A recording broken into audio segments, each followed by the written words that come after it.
अस्सलामुअलैकुम। पिछली वीडियो में हम लोग शिज़ोफ्रेनिया को डिस्कस कर रहे थे, उसकी अलामात देखी। आज की वीडियो में हम लोग शिज़ोफ्रेनिया की टाइप्स देखेंगे। शिज़ोफ्रेनिया की हमारे पास 5 टाइप्स हैं। Disorganised schizophrenia, catatonic schizophrenia, paranoid schizophrenia, undifferentiated schizophrenia और फिर है लास्ट पे रेजिडुअल शिज़ोफ्रेनिया। एक एक करके सबको डिस्कस करेंगे। पहले हमारे पास डिसऑर्गेनाइज्ड शिज़ोफ्रेनिया। डिसऑर्गेनाइज्ड शिज़ोफ्रेनिया में क्या होता है कि जो मरीज है उसकी शख्सियत बहुत टूटी फूटी सी होती है, अजीबोगरीब बिहेवियर देता है। उसके अलावा वो समाजी सरगर्मियों में हिस्सा लेने से कासिर होता है। फिर मरीज का जो जज्बाती और हिजानी किरदार है वो बचकाना सा हो जाता है और बिल्कुल डिसऑर्गेनाइज्ड हो जाता है। इससे क्या होता है कि उसकी गुफ्तगू बहुत गैर मुनासिब सी और बेरबत सी होती है। वो नए नए पैरे, नए नए जुमले, नए नए अल्फाज बनाता है और फिर उससे क्या होता है कि मरीज की गुफ्तगू समझने में बहुत मुश्किल पेश आती है। वो रोजमर्रा की जिंदगी में बेहिसी का तासुर देता है। वो रोज नहाने, कपड़े बदलने, दांत ब्रश करने, कंघी करने से भी कासिर रहता है। इस मर्ज का जो आगाज है वो बिल्कुल इब्तदाई उम्र से ही देखने में मिलता है। उसके बाद हमारे पास कैटाटोनिक शिज़ोफ्रेनिया। कैटाटोनिक शिज़ोफ्रेनिया देखा जाए तो बहुत कम देखने में मिलती है और ये मरीज की जिंदगी में अचानक हमला करती है। इसमें भी मरीज जो है अजीबोगरीब हरकत करेगा। कैटाटोनिक शिज़ोफ्रेनिया में मरीज जो है जिस्मानी और हरकी अलामात को जाहिर करता है, जैसे कि अज़ा का मंजमद हो जाना, फरारियत, अज़ा का साकिन हो जाना और बहुत ज्यादा जोश दिखाना।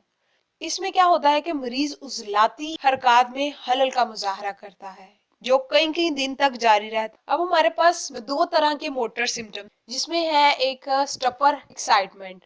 स्टपर में क्या होता है कि जो फर्द है वो बिल्कुल स्टैचू सा हो जाता है, गुड़िया की तरह, किसी खिलौने की तरह, और वो कोई किसी किस्म का काम नहीं कर पाता। अगर वो बैठा है तो एक ही जगह एक ही अंदाज में बैठा रहेगा, अगर वो लेटा है एक ही जगह एक ही अंदाज में कई कई घंटों तक वो लेटा रहेगा। अगर उसकी पोजीशन चेंज करने की कोशिश भी करते हैं वो तब भी अपनी पोजीशन चेंज नहीं करता। ना वो खाता है ना वो पीता है, हालांकि उनको किसी भी दर्द का एहसास भी नहीं होता। इसमें क्या होता है कि उसके आसपास जो हो रहा है उसे पता होता है कि मेरे आसपास क्या हो रहा है, लेकिन वो किसी में भी रिस्पॉन्स शो नहीं करता। फिर हमारे पास दूसरी जो एक कंडीशन है वो है एक्साइटमेंट की। एक्साइटमेंट की कंडीशन में क्या होता है कि जो मरीज है वो जोश की हालत में आ जाता है। फर्द जो है अपने आप या दूसरों की जात पर हमला करता है, दूसरों को नुकसान पहुंचाता है। अगर वो दूसरों को नुकसान नहीं पहुंचाएगा तो अपने आप को नुकसान पहुंचाता है। समटाइम्स क्या होता है कि वो खुदकुशी भी कर लेता है।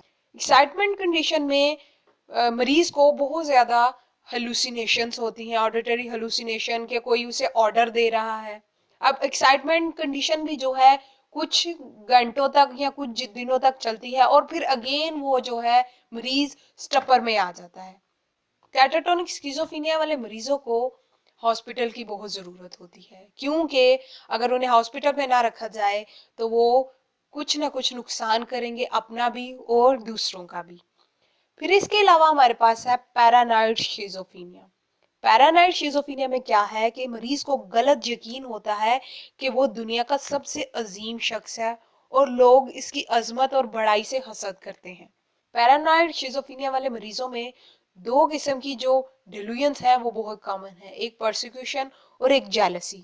फिर इन सब की वजह से क्या होता है कि मरीज के अंदर दुश्मनी के ख्यालात शामिल हो जाते हैं।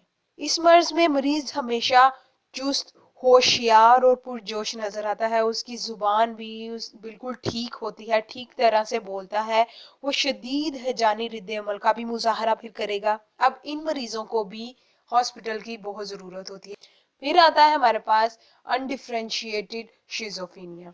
अनडिफरेंशिएटेड शिज़ोफ्रेनिया में मरीज जो है वो मिली जुली अलामत शो करता है शिज़ोफ्रेनिया की। एक तरह की अलामत बिल्कुल नहीं होती, बहुत सारी अलामत का मिला जुला सा तासुर होता है। इसमें बहुत ज्यादा अलामत भी आती हैं और बहुत कम अलामत भी आती हैं। बहुत ज्यादा यानी एक्यूट डिफरेंशिएटेड में क्या होता है कि ये मरीज पे अचानक हमला करती हैं, और ये हमला कब होता है जब इंसान हैजानी परेशानियों का शिकार होता है।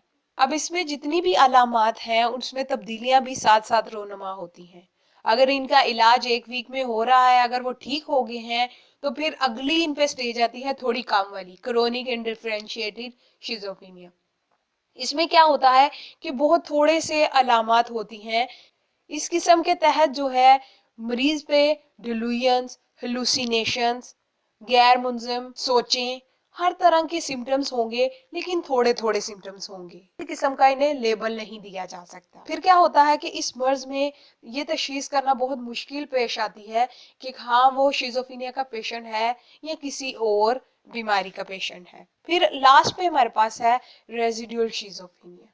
अब रेजिडुअल शिज़ोफ्रेनिया में मरीज का जो इलाज है वो पहले से हो रहा होता है, वो पहले ही शिज़ोफ्रेनिया का शिकार होता है, लेकिन इसमें किसी किस्म का कोई भी हेलुसिनेशन, डिलूजन या पॉजिटिव सिम्टम्स जितने हमने पढ़े थे वो नहीं आते, लेकिन नेगेटिव सिम्टम्स इसमें देखे जाएंगे। ऐसे मरीजों को फौरी तौर पर तवज्जो और इलाज की जरूरत होती है ताकि वो फिर से मुकम्मल शिज़ोफ्रेनिया में मुब्तला ना हो जाए। अब शिज़ोफ्रेनिया के इस किस्म के मरीजों के ठीक होने के चांसेस दूसरे जितने भी टाइप्स हैं वो ज्यादा होते हैं। शिज़ोफ्रेनिया की जो मेन वजह है वो है न्यूरोट्रांसमीटर है, एक दिमाग से रिलीज होता है डोपामिन, उसकी बहुत ज्यादा वर्किंग की वजह से शिज़ोफ्रेनिया होता है। अब शिज़ोफ्रेनिया को ट्रीट करने के लिए कुछ एंटीसाइकोटिक मेडिसिन दी जाती हैं और इसके अलावा कुछ साइकोथेरेपीज की जाती है। आज की वीडियो हमारी यहीं पर खत्म होती है। अगर आपको हमारी वीडियो पसंद आई हो, लाइक करें, शेयर करें और मजीद वीडियोस के लिए मेरा YouTube चैनल है उसे सब्सक्राइब करें।